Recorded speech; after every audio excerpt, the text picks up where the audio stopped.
Hi guys! Good morning! Welcome back po dito sa Gandara Sherry Channel for Showbiz Update.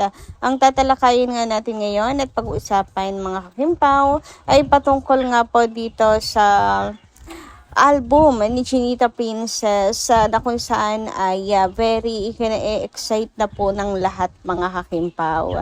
And syempre may ilan din po tayong updates tungkol nga po dito sa bagong move na naman ng mga bashers. Pero bago po ang lahat, sa mga hindi pa nakaka-subscribe sa ating channel, pakiclick lang po tayo natin subscribe button at notification bell na nandyan sa baba para mag-i-updated po kayo sa mga susunod nating chika.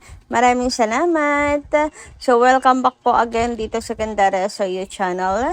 And sisimulan po natin ang ating balitaan this morning sa pamamagitan ng pagbabasa ng komento mula sa ating masisipag na subscribers na talaga naman pong nakatutok araw-araw. Sabi dito ni Ma'am Edita na doon sa ang first comment natin today.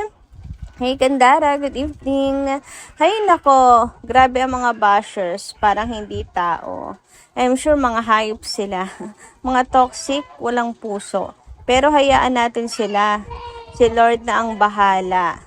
Pinapag-pray namin ang Kim Pao na hindi sila maapektuhan sa panlalait ng mga taong walang magawa sa buhay. Alam mo Gandara, nagawa nila yon dahil sa sobrang inggit na feel nila. Si Kimi wala sa Showtime kanina. I'm sure na pinasunod siya kay Pao. Happy kami kung magsama ang dalawa. Thank you, Lord. So, comment po ito ni Ma'am Edita na doon sa bago po umalis si Paula Avellino pa Taiwan, mga kakimpaw. So, wala nga raw po si Kimi sa Showtime nga nun, kaya happy ang Kim Paulancia na magkasama silang dalawa. And yes, yung mga bashers na yan, mga walang puso, mga kakimpaw, hindi na po yung nakakaramdam ng yung konsensya ba, mga kakipi. Wala nang bumubulong sa kanilang konsensya. Grabe, nakakatakot. Yung mga ganyan tao na wala na pong konsensya, mga kakimpaw. Talagang lahat gagawin nila no para sirain si Kim Pauli na para bang ang laki ng kasalanan sa kanila ni Pao and ni Chinita Princess. Kung sino pa man din po yung mga mabubuting tao. Ay, kung sa bagay, ganun talaga kapag mabuti kang tao, lagi kang susupukin ng Panginoon ng mga kakimpaw. And si Kim, kaya lagi pong mayroong mga pagsubok sa buhay dahil katumbas niyan ay biyaya mga kakimpaw mula sa Diyos. Pero ganun pa man mga kakimpaw, lagi man pong target si Kim Chu ng bashing at si Paula Avellino. Ang Diyos naman po parati ang kanilang kakampi. Kaya hindi rin ramdam nila, pansin nyo ba mga kakimpaw, kaya hindi rin ramdam nila Kim and Paul itong mga bashers na to. Alam niyo po ba yung footprint? Kasi si God yung sumasalo ng lahat and lagi pong karga at bitbit ng Diyos ang Kim Pao. Buhat-buhat sila ng Panginoon mga kakimpaw. Kaya naman kahit anong batikos nila kay Kim and Paolo, hindi talaga umuobra mga kakimpaw diba? Kasi nga, pasan-pasan na ng Panginoon ng Kim Pao. Tulad na lamang nito mga KP, sa sobrang dami na nilang ginagamit na pangbabatikos sa Kim Pao, ilong naman ngayon ni Chinita Princess ang kanila pong pinupuntirya na para bang mga kakimpaw, may magagawa ito sa kasikatan nila Kim and Paolo. So, sabi dito, salata naman na nagpaayos ng ilong yan, todo dinay pa, haha. Pero syempre, meron din tayong mga kapwa supporters na pinagtatanggol po si Chinita Princess. Sabi nga matangos na ang ilong niya, PBB pa lang. And talagang maganda at matangos na ang kanyang ilong pagkapanganak pa lang. Diba? Sabi nga dito ni Kikay, hindi kasi nila nasubaybayan si Kimi since PBB na sobrang tangos ng ilong niya. Baby face kasi noon, pero hindi ibig sabihin retokada na. May malait lang talaga no? Inggit yan. Nako, super inggit. Kikaya. Ultimo, ilong ni Chinita Princess kinaiinggitan nila. Kaya ito naman yung kanilang pinupunteriya. Siguro kasi sa dami endorsement ni Kim, face card ang labanan mga kakimpaw. Kaya pati ilong, kanila na pong dinadamay.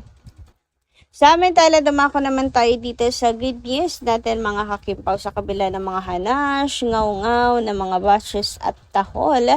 Hindi pa rin po talaga pakabog ang isang Chinita Princess.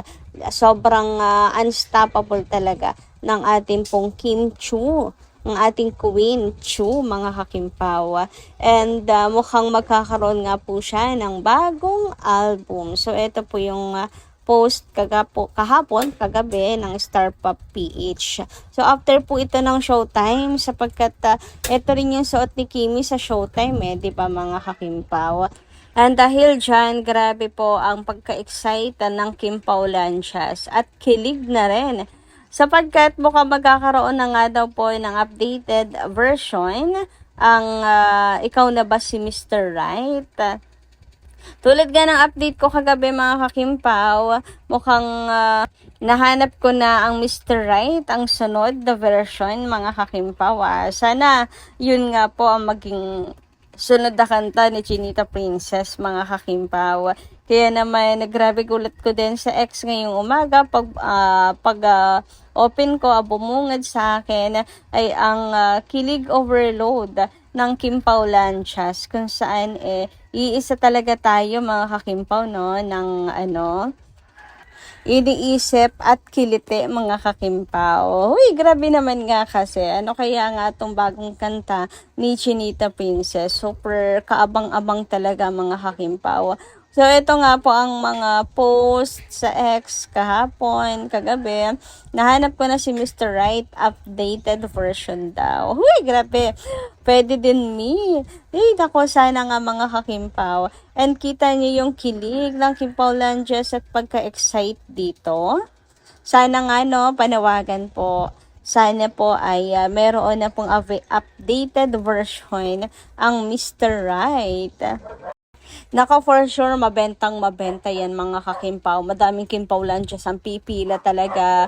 Bibili ng album, ng cover, magpapa-autograph kay Chinita Princess. Sasahan nyo yan kapag nahanap ko na si Mr. Right, ang sunod na kanta ni Chinita Princess. So, super iconic talaga ng kanta na yan ni Kim.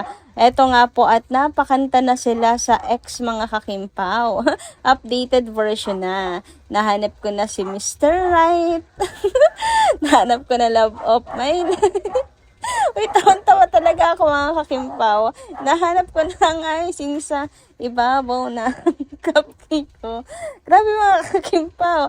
Yung tawang-tawa ko na kinikilig din at the same time. What if, di ba mga kakipi? Nako, kahit ganyan, nako, ang dami pong magpapapirma, daming papa-autograph, daming bibili ng album ni Chinita Princess.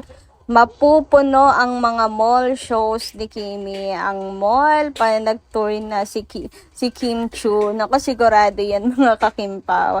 And sigurado ako magiging laman po yan ng social media ng mga content creators, mapapareact mga kakimpaw, magiging trending, magiging viral, and iconic song naman ni Chinita Princess. And syempre kapag ganyan ang kanta, ang katanungan ng lahat ay sino tong Mr. Right na yan ni Chinita Princess. So wala naman pong ibang lalaki tayong nakikita na kasama ni Kim, kundi si Paula Avellino. So sure na, 'di ba, ang Kim Pao.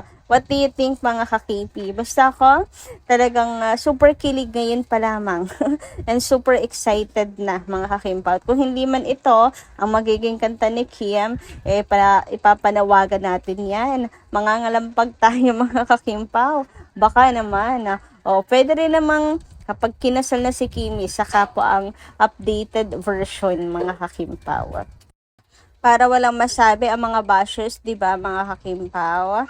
Alam niyo naman ang mga 'yan, nag-aantay lamang ng butas. Baka sabihin nila nag-a-assume lang si Kimi na siya na ang Mr. Right. Pero tingin ko kakantahin ito ni Kimi kung yung makapag-propose na si Paula Avellino or kasala na mga kakimpaw. Para sigurado, 'di ba? Kaya nga hindi umaamin agad si Kimi kasi baka mamaya maudlot, mga kakimpawa, mausog. Pero ito lang masasabi ko mga ka-KP. Ano man ang magiging bagong kanta ni Chinita Princess, sigurado magiging patok na naman yan mga kakimpaw. Siguradong iconic na naman yan mga kakimpaw. Yung never malalaos na kanta. Ang Mr. Right nga talagang bentang-benta hanggang ngayon talaga mga kakimpaw di ba? And sana rin si Paolo Avellino, meron din po bagong kanta. Kasi si Pao talagang maganda rin po ang boses mga kakimpaw, ba diba? So why not? Silang dalawa mga kakimpaw magkaroon po ng kanta. Abangan po yan ng Kimpaw Lanchas. Ayan, alam naman nila na si Kim and Paolo ay super mabenta, 'di ba? Ngayon, super in demand. Why not grab the opportunity na 'yan? Try lang nila, sigurado patok 'yan mga kakimpaw. Anyway, dito lang muna ating update. Maraming salamat kayo sa inyong pakikinig. Kita kas po muli sa susunod nating chika. Maraming salamat. Good morning.